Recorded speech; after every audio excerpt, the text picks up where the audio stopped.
할렐루야. 복된 주일에 교회 현장과 또 가정의 처소에서 예배하는 모든 분들을 주님의 이름으로 환영하고 축복합니다. 신년이 되면 점쟁이를 찾아가서 한 해의 운수를 이제 보는 분들이 있습니다. 그리고 뭐 큰 일을 앞두고 또 무당을 찾아가서 구슬하는 그런 무속 신앙을 믿는 분들이 있습니다. 교회 성도들이 하나님 앞에서 이제 기도하는 것보다 훨씬 더 진지한 자세를 보여주기도 합니다. 예를 들어서 이제 무당이 써준 부적을 성도들이 하나님의 말씀을 소중히 하는 것보다도 더 소중하게 여기는 모습을 보게 되죠. 또 용하다고 소문난 무당을 찾아가서 이제 구슬을 한번 하는데 우리의 생각보다 많은 금액이 들어가지 않습니까? 성도들이 하나님에게 드리는 헌금의 액수와는 비교하지 못할 정도로 많은 액수가 필요하기도 합니다. 그럼에도 불구하고 우리가 이제 그분들을 이제 신앙인이다 이렇게 표현하지는 않습니다. 무당 앞에서 아무리 진지하고 또 아무리 거액을 헌금한다 하더라도 우리는 이제 그분들을 가리켜 미신을 쫓는 사람들이야 이렇게 이야기를 하는 것입니다. 사랑하는 성도 여러분, 그런 의미에서 이제 미신과 신앙에 여러 차이가 있을 수 있잖아요. 근본적인 차이가 무엇이 있겠습니까? 이 미신이라고 하는 것은 내가 바라고 소원하는 것을 나의 소유, 나의 희생, 나의 정성을 다해서 신을 달래고 얻으려고 하는 것이죠. 결국 신을 변화시켜서 나의 소원을 성취하는데 그 목적이 있는 것이죠. 그러나 신앙 혹은 신앙인은 어떤 점이 다르겠습니까? 기본적으로 절대자 신 앞에 인간이 서 있다라고 하는 겁니다. 우리가 신을 좌지우지할 수 있는 사람들이 아니야 라고 하는 것이죠. 그래서 반대로 신 앞에 내가 변화되는 삶, 그 삶을 우리가 신앙생활이라고 이야기하는 거예요. 그러므로 신앙과 이 미신의 진정한 차이점은 나의 변화, 유무라고 표현할 수 있습니다. 그러므로 우리가 하나님 앞에서 날마다 그 변화되는 신앙인으로 살아가기 위해서, 다시 말해 본다면 참된 신앙인으로 살아가기 위해서는 우리의 믿음의 대상이신 하나님을 바르게 알아야 되는 것이죠. 하나님을 바르게 알 때 바르게 믿을 수 있기 때문에 그렇습니다. 그런 의미에서 이 참된 믿음이라고 하는 것은 결국 참된 알므로부터 시작되는 것입니다. 그런 점에서 기독교에서 말하는 참된 믿음은 이제 무엇일까? 오늘 말씀을 통해서 그 참된 믿음의 요소라고 할까요? 이제 그 부분들을 좀 생각해 보려고 합니다. 여러분들에게 그런 질문을 던지면 여러분은 그런 믿음이 있습니까?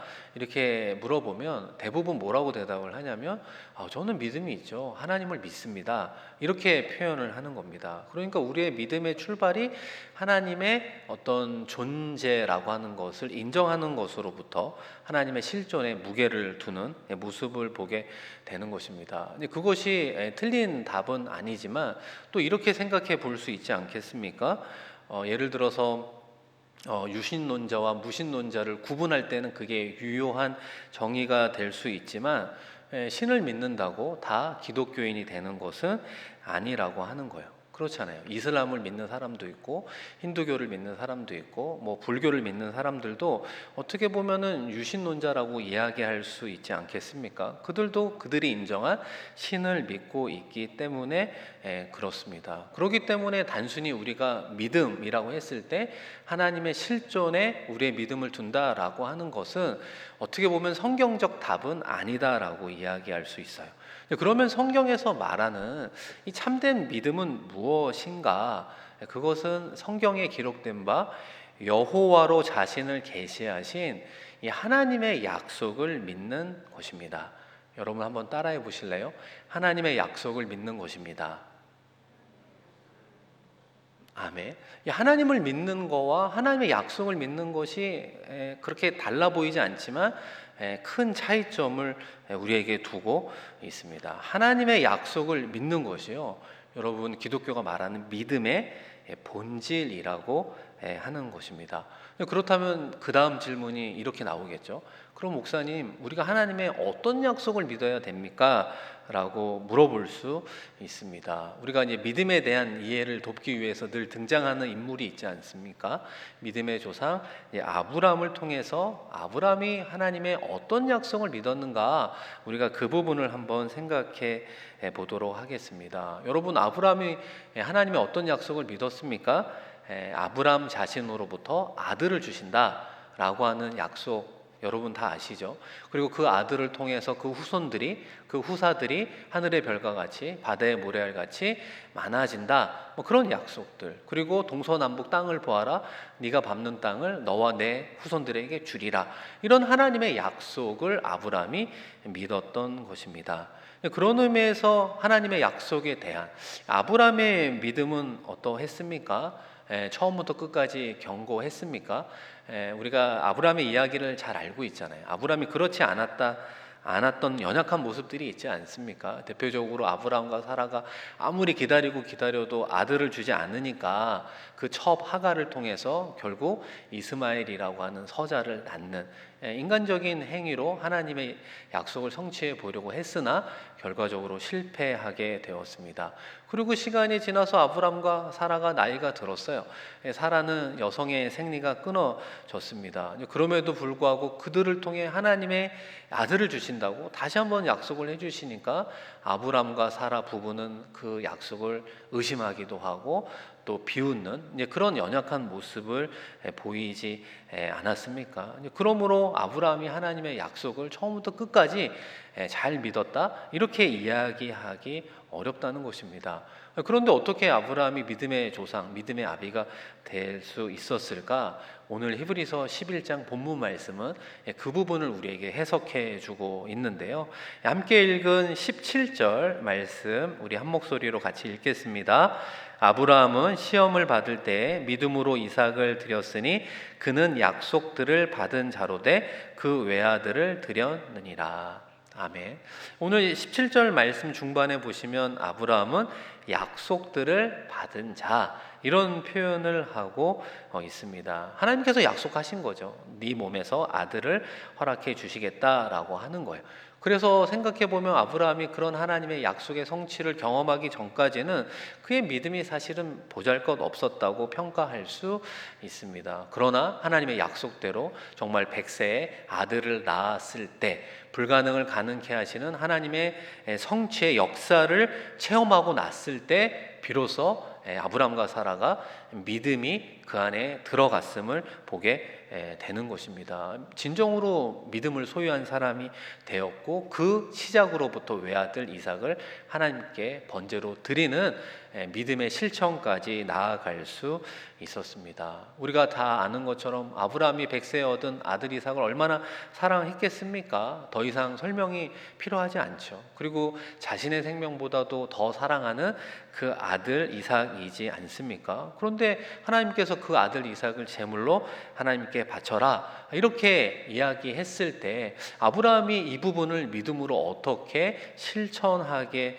되었는가? 오늘 히브리서 11장 18절 19절 우리 한 번 더 같이 읽겠습니다.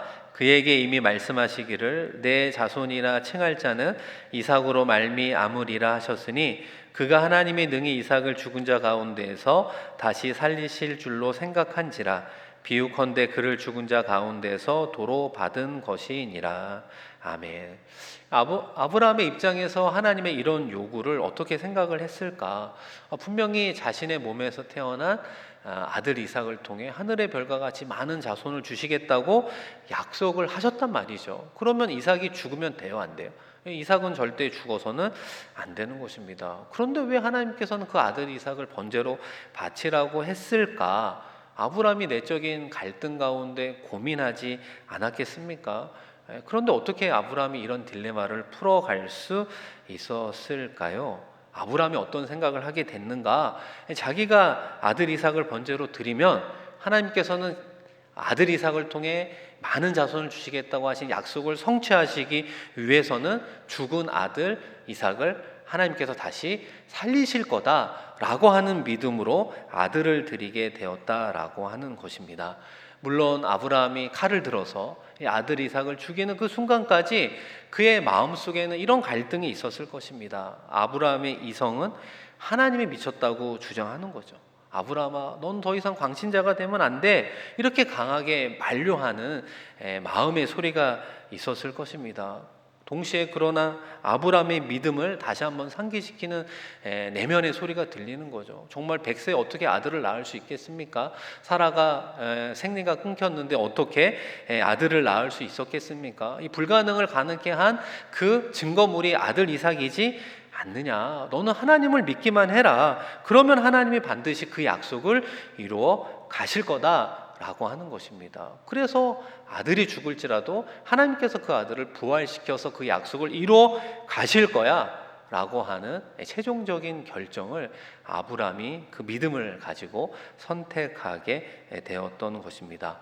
하나님의 명령에 순종하면 하나님의 뒷일은 하나님께서 책임져 주실 거야. 아들 이삭을 통해 궁극적으로 많은 자손을 허락해 주실 그 약속을 성취하시는 여호와 하나님임을 나는 믿어. 이런 어떤 믿음으로 선택하며 행동하게 되었습니다. 그리고 그것을 보고 하나님께서 아브라함을 믿음의 조상으로, 믿음의 아비로 인정해 주셨던 것입니다. 사랑하는 성도 여러분, 아브라함은 하나님의 약속을 믿는 그 믿음이 그 안에 들어가 있었습니다. 그리고 그 믿음은 어떻게 성취된 겁니까? 그 약속을 이루시는 하나님을 만나게 될 때 아브라함의 마음속에 믿음이 자리하게 하고 그 믿음에 걸맞는 행동으로 하나님을 영광 올려드리는 삶을 살았던 것입니다. 그런 의미에서 기독교에서 말하는 참된 믿음의 본질은 무엇입니까? 하나님의 약속을 굳게 믿는 것입니다. 그렇기 때문에 우리의 믿음도 어디 위에 놓아야 되느냐? 하나님의 약속의 말씀 위에 우리의 믿음을 세워가야 되는 것이죠. 그리고 그것을 성취할 때 그 믿음은 더욱더 커가고 그 다음에 하나님께서 주신 약속의 말씀에 다시 한번 우리의 믿음을 두고 삶을 살아가고 그것을 성취하시는 하나님을 경험함으로 우리는 점점점 더 큰 믿음의 소유자로 살아갈 수 있는 것입니다. 이 사랑하는 성도 여러분, 그렇다면 오늘 우리가 살아가고 있는 이 시대 속에 이 하나님의 무엇을 믿어야 하겠습니까?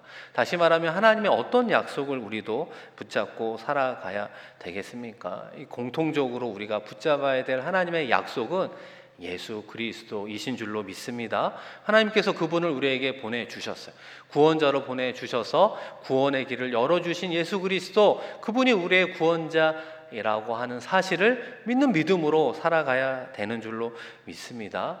여러분, 참된 믿음이라고 하는 것이 하나님의 약속을 믿는 것인데 이 약속은 하나님의 말씀을 통해서 우리에게 계속해서 전해주고 있습니다. 그리고 약속이라는 것 자체가 사실은 지금 주시는 거지만 이루어가는 건 미래이지 않습니까? 약속의 성취는 미래에 이루어지고 있기 때문에 이 하나님의 약속과 그 말씀은 어떤 성격을 띠게 되냐면 예언의 성격을 띌 수밖에 없습니다. 여러분, 큰 틀에서 한번 생각해 보면 우리가 지난 한 주 이사야 40장 이후의 말씀을 새벽기도 가운데 나누었습니다. 그때도 좀 말씀을 드렸지만 이 예언이라고 하는 것은 이런 특징이 있다고 그랬죠. 예언의 복합성이라고 하는 표현 속에 하나의 예언으로 그치는 것이 아니라 그 예언은 또 다른 예표를 나타내는 그런 어떤 예언의 다중적 의미가 들어가 있다고 말씀을 드렸습니다. 예를 들어서 하나님은 이사야를 통해서 예언을 하셨잖아요. 200년 이후에 페르시아 제국의 왕으로 등극할 고레스를 예언하지 않았습니까? 동방의 한 사람을 일으킬 거다. 그게 이제 고레스 이야기를 하는 거예요. 그 고레스가 바벨론 제국을 무너뜨리고 궁극적으로 그 당시 바벨론의 포로로 살아가는 이스라엘 백성들에게 다시 한번 본국으로 돌아와 그들이 회복할 수 있는 은혜를 허락해 주겠다. 이렇게 예언하게 되었습니다. 생각해 보면은 수백 년 전에 미래의 일을 예언한다는 것 자체가 얼마나 놀라운 예언이지 않겠습니까? 그런데 더 중요한 것은 무엇이냐면 그 예언이 하나의 사건으로만 그치는 것이 아니라 고레스가 또 다른 예표가 된다라고 하는 것입니다. 그것은 무엇이냐? 장차 오실 예수 그리스도를 예표한다라고 하는 거예요. 고레스의 예언을 통해 200년이 지나서 이스라엘 백성들이 회복하고 돌아오듯이 죄와 사망에 묶여 죽어가는 영혼들에게 구원 얻을 수 있는 인류의 구원자 예수 그리스도를 하나님께서 보내신다라고 하는 것입니다. 고레스를 예언하고 고레스를 통해 예수 그리스도를 예표하고 있음을 보게 되는 것입니다. 그리고 역사적으로 보면 고레스도 실제로 페르시아의 제국의 왕이 되었고 남유다 백성들을 본국으로 돌아오게 해 주었고, 우리가 아는 대로 2000년 전에 예수 그리스도가 이 땅에 우리의 구원자로 오셨음을 보게 되는 것입니다.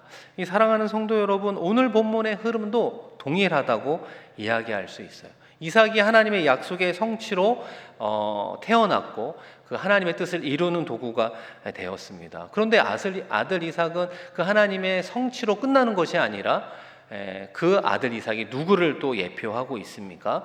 예수 그리스도를 예표하고 있다라고 하는 거예요. 불가능을 가능케 하는 가운데 태어난 아들 그 이삭이 궁극적으로 예수 그리스도를 예표하는 모습을 보게 되는 것입니다. 여러분, 다른 점이 있다면 무엇이겠습니까? 이삭이 번제로 드려지기 직전에 하나님께서 그것을 막아 주셨지만, 우리가 아는 대로 예수 그리스도는 번제로 드려질 때 침묵으로 허용해 주셨습니다. 우리의 죄로 인해서 우리가 받아야 되는 그 모든 죄값을 예수 그리스도가 받으셔야 됐기 때문에 십자가에서 죽으시고 보혈을 우리에게 흘려주시지 않았습니까? 그리고 부활하신 그 예수님을 우리가 믿을 때 구원받은 하나님의 자녀, 영원한 생명을 누리게 되는 줄로 믿습니다. 그러니까 여러분, 아브라함의 이야기는 실제로 계속해서 어디를 향하고 있었느냐? 예수 그리스도를 향해 나아가고 있었어요. 이사야의 예언은 실제로 누구를 향해 나아가고 있었습니까?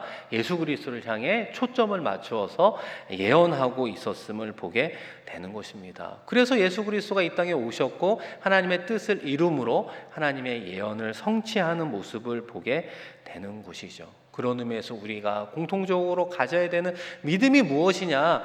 예수 그리스도가 나의 구원자라고 하는 부분, 그리고 예수 그리스도를 구원자로 이 땅에 하나님이 보냈다라고 하는 사실을 믿는 믿음이 우리 가운데 이루어져야 되는 것입니다.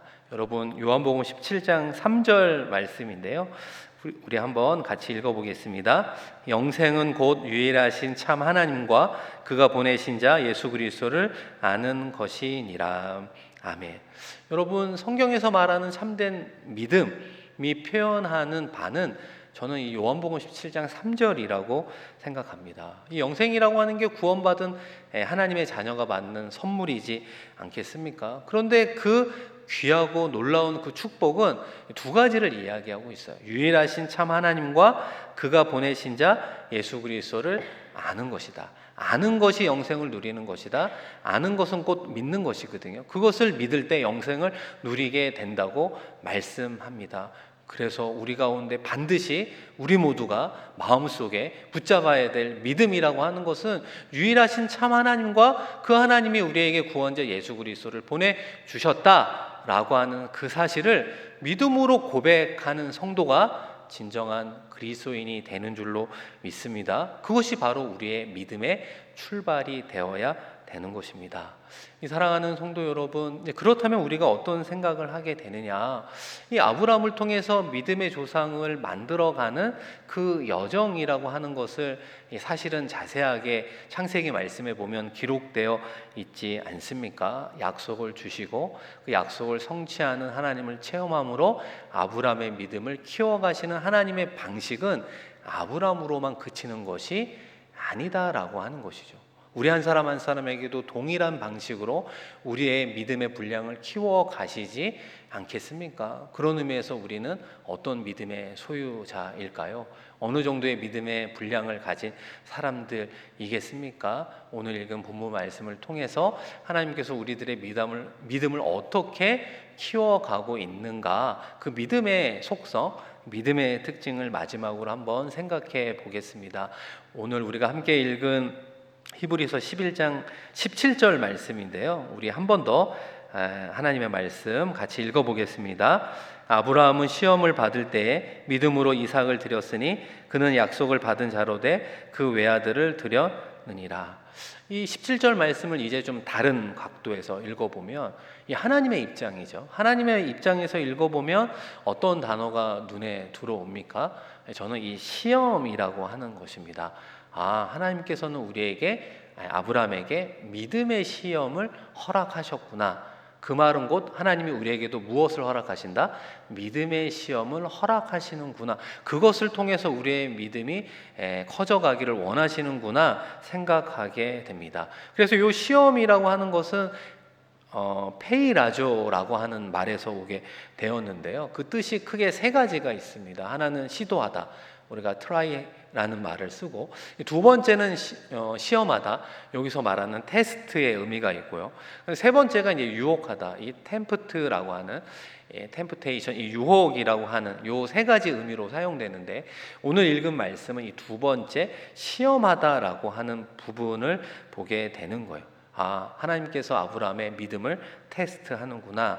그렇다면 하나님이 우리의 믿음도 테스트하며 나아가고 있구나 생각하게 되는 것입니다. 그런데 우리가 어떤 생각을 하게 되냐면, 아니, 하나님께서 우리의 믿음을 테스트하면 사랑하는 아들 이삭을 바치는 것과 같이 정말 내가 할 수 없을 것 같은 것을 나에게 요구하시나? 이런 생각 가운데 조금 문이 닫힐 수 있지 않겠습니까? 그런데 중요한 것은 하나님께서 아브라함의 믿음의 여정 가운데 상황과 때에 맞추어서 아브라함의 믿음을 키워가고 있었음을 우리는 보아야 되는 것입니다. 무슨 말이냐면 우리의 신앙을 아시는 거예요. 우리의 신앙의 형편과 수준을 아시고 그거에 맞는 믿음의 시험을 우리에게 허락하신다라고 하는 것입니다. 그렇기 때문에 하나님께서 허락하신 믿음의 시험 그 자체만으로 어려워하거나 두려워하거나 겁을 낼 필요가 없는 것입니다. 그래서 여러분, 베드로전서 4장 12절 말씀인데요. 사랑하는 자들아, 너희를 연단하려고 오는 불시험을 이상한 일 당한 것 같이 이상히 여기지 말고. 하나님께서 믿음의 시험을 허락하는 건 우리를 죽이기 위함이 아니라 우리를 살리기 위함이죠. 우리가 믿음의 사람으로 살아가고 우리의 믿음이 연단된 성숙한 그리스도인으로 살아가기를 원하신다라고 하는 것입니다. 그렇기 때문에 우리에게 믿음의 시험을 허락해 주고 있는 것입니다. 그리고 그것이 중요한 이유가 무엇일까? 하나님께서 우리에게 주신 약속, 그것을 믿는 것을 믿음이라고 하는데, 그것을 성취한다라고 하는 것은 결국 무엇과 관련이 있습니까? 믿음의 시험을 통과할 때 그것을 성취하시는 하나님을 만나게 되어 있다는 것입니다. 우리의 믿음이 커간다라고 하는 건 성취하시는 하나님을 만나야 되는데, 그 성취하는 하나님을 어디서 만나느냐? 시험의 장에서 만날 수밖에 없는 것입니다. 그렇기 때문에 우리 모두는 공통적으로 그 시험의 상황 속에서 하나님을 만나게 되고, 그 하나님을 만나면서 조금 더 믿음이 성장하게 되는 것입니다. 그러면서 제2의 아브라함, 제3의 아브라함을 만들어 가게 되는 것입니다. 믿음의 시험을 불안해하거나 피하거나 도망치는 것이 아니라 당당히 맞서며 순종함으로 나아가 하나님께서 그것을 성취해 주시고, 그 체험을 통해서 우리의 믿음을 전보다 더 키워가는 우리가 되었으면 좋겠습니다. 또 하나 생각해 볼 것은, 하나님이 우리에게 믿음의 시험 테스트를 하신다라고 하면, 우리가 학생들도 시험 보면은 과목들이 있잖아요. 영어, 국어, 수학 이런 과목들이 있듯이 하나님은 어느 부분을 우리에게 테스트할까? 우리가 인생을 살다 보면 이게 믿음의 시험인 건지, 나의 죄로 인해서 생기는 문제인지, 나의 실수로 생긴 연약함인지 우리가 구분할 수가 없잖아요. 이 믿음의 시험이라고 하는 것은 특히 어느 부분을 만져주실 때 이게 믿음의 시험이구나 라고 하는 것을 알 수 있을까요? 그것은 바로 가장 사랑하고 가장 소중한 부분을 만져주실 때 믿음의 시험일 확률이 높다라고 하는 것입니다. 아브라함에게 있어서 가장 소중한 건 아들 이삭이었다라고 하는 것입니다. 물론 아내도 소중하지만 가장 소중한 존재는 그 당시에는 아들 이삭이지 않았을까. 그 이삭을 하나님께서 만져주셨다라고 하는 것을 통해 믿음의 시험의 과목을 알아가듯이 여러분에게 있어서 가장 소중한 것, 여러분이 가장 사랑하는 것, 여러분이 이것이 없으면 정말 안 돼라고 생각하는 그 영역이 있지 않겠습니까? 그런데 그 부분을 하나님께서 만져주실 때 하나님께서 나를 믿음의 시험을 통해 단련시켜 가고 있구나, 이런 것을 생각해 보아야 하는 것입니다. 이 사랑하는 성도 여러분, 많은 분들이요, 이 믿음이라고 하면 이 세상의 성공과 밀접한 관련이 있다고 생각하는 경향이 있습니다. 그래서 믿음이 좋으면, 그리고 믿음이 커져가야 되는 이유가 그거와 비례해서 하나님의 축복이 오기 때문이다, 이렇게 생각하는 생각과 그런 생각이 우리 가운데 익숙해져 있다라고 하는 거예요. 그러나 성경에서 말하는 믿음이라고 하는 것이요, 반드시 성공지향적이지 않다라고 하는 거예요. 때로는 자기의 모든 것을 포기하는 것이 믿음의 증거가 될 수도 있고요, 그 모습이 다른 사람들이 보기에는 일시적으로나마 실패하는 사람의 모습일 수도 있다라고 하는 것입니다. 그런데 그것이 하나님께서 요구하는 믿음에 따른 행동일 수 있다라고 하는 것입니다. 사랑하는 성도 여러분, 우리 가운데 믿음이 전보다 커져가게 된다면 이 믿음은 우리에게 어떤 영향을 미칠까요? 여러분, 그렇지 않습니까? 우리의 마음속에 믿음으로 커져간다면 그 믿음이 우리에게 뭔가 영향을 미치게 되어 있습니다. 우리를 어디론가 몰아가고 있습니다. 그런데 어디로 몰아가고 있느냐? 믿음이 커지면 커질수록 내가 원하는 바, 내가 계획하는 바가 이루어지는 쪽으로 나를 이끌어가는 것이 아니라 하나님의 말씀 앞에 순종할 수 있는 태도를 갖는 방향으로 우리를 이끌어가고 있다라는 사실입니다. 사랑하는 성도 여러분, 그것이 믿음이 커진 또 다른 증거일 수 있습니다. 믿음이 커지면 하나님께서 우리에게 주시는 그 말씀 앞에 어떻게 해서든지 순종할 수 있는 방향으로 행동하는 데 도움이 되고 있는 거예요. 그렇다면 내가 믿음이 큰 사람인가? 아니면 믿음이 좀 적은 사람인가? 나의 행동을 보면 알 수 있습니다. 나의 행동이 궁극적으로 나를 위한 행동을 하고 있구나, 나의 가족만을 생각하고 있구나, 그러면 어떻게 보면 나의 믿음이 크다고 말할 수 없습니다. 그런데 나의 행동이 나와 가족과 그것을 넘어서 이웃을 향하고 선교지를 향하고 복음을 향하고 이곳의 생각과 마음이 열리고 내가 그런 삶을 살아가고 싶어, 이런 생각이 들 때 우리 가운데 믿음이 커져가고 있음을 보게 되는 것입니다. 여러분, 마지막으로 이 믿음의 방향성이 그러하다면 종착점이 하나 있습니다. 결과적으로 하나님께서 인정할 만한 믿음의 소유자가 되면 무엇을 우리 모두는 공통적으로 인정하게 되느냐? 하나님의 주권을 인정하는 자가 된다는 사실입니다. 우리 마지막으로 히브리서 11장 19절 말씀 한번 같이 읽겠습니다. 그가 하나님이 능히 이삭을 죽은 자 가운데서 다시 살리실 줄로 생각한지라 비유컨대 그를 죽은 자 가운데서 도로 받은 것이니라. 아멘. 이 아브라함은 처음부터 끝까지 하나님만 의지할 수밖에 없었습니다. 약속대로 아들을 주셨기 때문에 그 아들을 바치라고 하신 하나님의 명령 앞에 순종하는 그 길 가운데 하나님께서 죽은 자를 살리실 것을 믿는 믿음으로 나아가지 않았습니까? 이 전적으로 하나님을 믿고 신뢰하는 모습을 보게 되는 것입니다. 우리가 이 부분에 대해서 좀 오해를 할 수 있는 게, 능력이 하나님이니까 우리의 모든 문제를 맡겨야 되는 거 아니야? 하나님께서 해결해 주니까 맡겨야 되는 거 아니야? 이렇게 생각할 수 있지만 여기서 말하고 싶은 포인트는 무엇입니까? 하나님이 우리 인생의 주관자요, 우리는 그 주권을 인정하며 살아가기를 원한다라고 하는 거예요. 정말 참된 믿음이 우리 가운데 있다라고 한다면 모든 문제의 주권을 하나님께 맡기는 겁니다. 그전에는 이런 문제는 기도 안 했어요. 내가 경험과 능력을 해결을 했어요. 또 내가 해결할 수 없는 문제만 그 능력의 하나님을 찾았던 나의 모습이 있지 않습니까? 그거는 하나님께서 사실은 칭찬할 만한 믿음이 아니라고 이야기할 수 있습니다. 크던 작던 사소하던 중요하던 이것이 어떠한 문제든 간에 하나님의 주권 아래 이루어지기를 하나님께 기도하며 맡기는 사람이 하나님께서 인정할 만한 믿음의 소유자라고 이야기하는 것입니다. 하나님께서 우리의 인생의 항로를 결정하도록 방향타를 내어드리고 하나님께서 그분의 의도대로 우리의 인생을 이끌어가도록 핸들을 내어드리는 것입니다. 하나부터 열까지 나의 인생의 전부를 이 하나님의 뜻 아래 굴복하는, 순종하는 삶을 살아가겠습니다.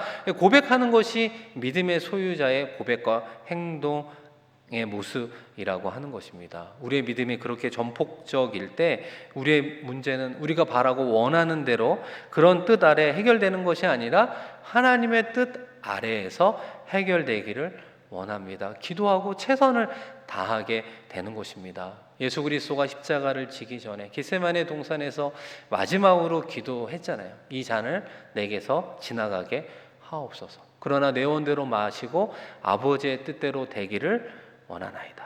나의 모든 인생이 아버지의 뜻대로 되기를 원합니다. 고백한 예수 그리스도의 그 고백이 온전한 믿음의 고백인 줄로 믿습니다. 사랑하는 성도 여러분, 이 참된 믿음이라고 하는 건 그 출발이 하나님의 약속 위에 세워지는 거예요. 그리고 그 약속을 성취하는 여호와를 믿는 만나는 체험을 통해 우리 가운데 믿음이 생겨나고 있습니다. 그런 의미에서 우리 모두의 공통적인 믿음은 무엇입니까? 예수 그리스도를 하나님께서 구원자로 보내주셨다. 예수 그리스도를 통해 우리는 구원받은 하나님의 자녀로 살아간다라고 하는 그 믿음이 우리의 신앙의 출발이 되어야 할 줄로 믿습니다.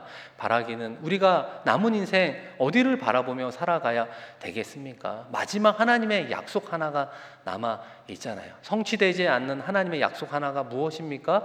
재림의 주님을 이 땅 가운데 우리에게 보내주시겠다 약속해 주셨고 우리는 하나님의 심판대 앞에 서게 된다고 분명히 말씀해 주셨습니다. 그러므로 우리의 신앙생활이, 우리의 참다운 믿음 생활이 그 마지막 하나님의 약속과 성취를 바라보며 나아가야 되지 않겠습니까? 하나님 앞에 섰을 때 착하고 충성된 종이라 칭찬 듣는 삶을 살아가야 되지 않겠습니까?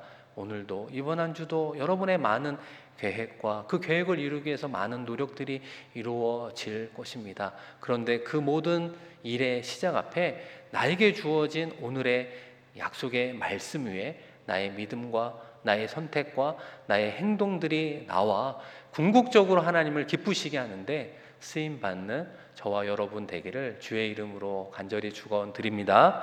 이 시간 우리 말씀을 기억하며 함께 마음 모아 기도하겠습니다. 참된 믿음이라고 하는 것이 하나님이 살아계심을 믿는 고백뿐만 아니라 하나님의 약속을 믿는 것이라 말하고 있습니다.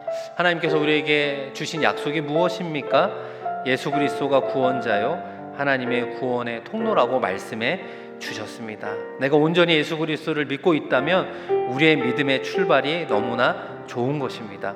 건강하게 제대로 감당하고 있습니다. 더 나아가 우리는 어떤 믿음의 소유자가 되어야 하겠습니까? 그 최종적인 건 하나님의 주권을 인정하는 겁니다. 모든 문제를 하나님의 뜻 안에서 이루기를 힘쓰는 그런 믿음의 소유자요 믿음의 삶을 하나님께서 우리에게 원하고 만들어 가실 것입니다. 여러분이 가장 소중하고 가장 사랑하고 이것이 없으면 안 돼 라고 하는 부분에 혹시라도 고난과 어려움이 왔습니까? 하나님이 나를 믿음의 시련을 통해 시험을 통해 믿음을 단련시키려고 하시는구나.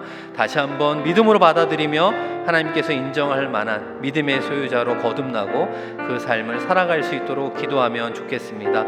아울러 김규태 선교사님, 양은순 선교사님 코로나 가운데 온전한 회복이 이루어질 수 있도록 여러분이 아시는 선교사님들을 위해서도 중보 기도해 주시고요. 여러분의 구역의 성도들 가운데 연약한 지체 가운데 회복이 필요한 손길 가운데 하나님의 치료의 강선 더하여 주셔서 다시 한번 회복되어 하나님을 찬양하는 우리의 이웃들, 우리의 식구들, 우리의 가족들, 우리의 선교사님 되게 하여 주옵소서. 우리 주여 한번 간절히 하나님께 부르고 기도합니다. 주여, 하나님 아버지, 이 시간 복된 주의를 더하여 주셔서 하나님의 약속을 믿는 신실한 백성들이 주의 전에 나와 하나님을 찬양하며 하나님께 예배드리며 영광 올려드리게 하시니 고맙고 감사합니다. 성경에서 말하는 참된 믿음은 하나님의 약속을 믿는 것이며 그 약속을 성취하시는 여호와 하나님을 경험함으로 그 믿음을 키워간다고 말씀해 주셨습니다. 내가 가장 소중하게 여기는 것, 사랑하는 것, 가장 귀하게 여기는 것을 만져주시는 하나님의 그 만져주심 속에 우리의 믿음의 시험을 통과하며 더욱더 굳건한 믿음의 반석 위에 세워지는 우리 모두가 되게 하여 주시옵소서. 궁극적으로 하나부터 열까지 모든 문제 해결이 하나님의 뜻 아래 있음을 고백하며 나아가기를 소망합니다.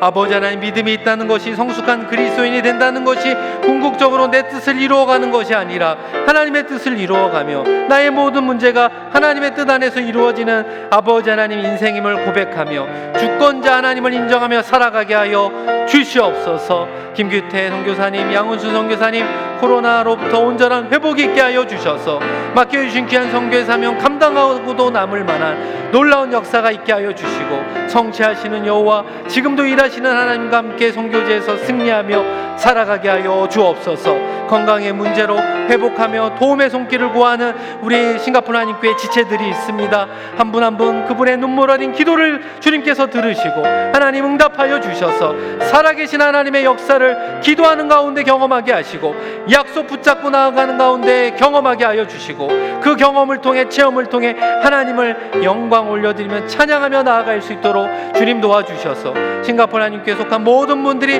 하나님께서 일하시고 성취하시는 그 여호와 하나님의 놀라운 역사를 경험하며 간증하며 나아가 하나님 앞에 모든 영광 올려 드릴 수 있도록 역사하여 주시옵소서. 오 아버지 하나님 감사합니다.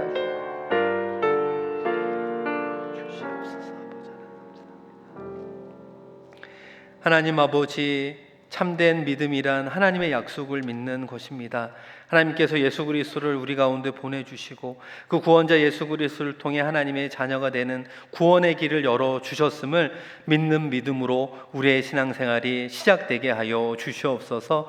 아브라함을 믿음의 조상으로 만들어 주신 것처럼 우리 한 사람 한 사람도 우리의 신앙의 형편과 상황과 수준에 맞게 주님께서 우리를 만져주셔서 궁극적으로 하나님께서 인정할 만한 믿음의 소유자로 만들어 가고 있음을 믿습니다. 내가 가장 사랑하고 소중히 여기는 것을 만져주실 때 하나님께서 나를 믿음으로 시험하고 있구나 깨닫게 하여 주셔서 겁내지 말고 순종함으로 나아가 하나님의 약속을 성취하시는 하나님을 체험함으로 전보다 오늘보다 내일이 더 큰 믿음의 소유자로 아버지 하나님 우뚝 서게 하여 주시옵소서. 궁극적으로 우리의 모든 문제를 하나님의 주권 아래 이루어 가고 있음을 고백하며 나아가 주의 뜻을 이루는데 우리의 인생이 아버지 하나님 인생을 맡기며 나아갈 수 있도록 은혜 더하여 주시옵소서. 계속해서 중보하며 기도합니다. 김규태 선교사님, 미얀마의 양훈순 선교사님 코로나로부터 온전한 회복이 있게 하여 주시고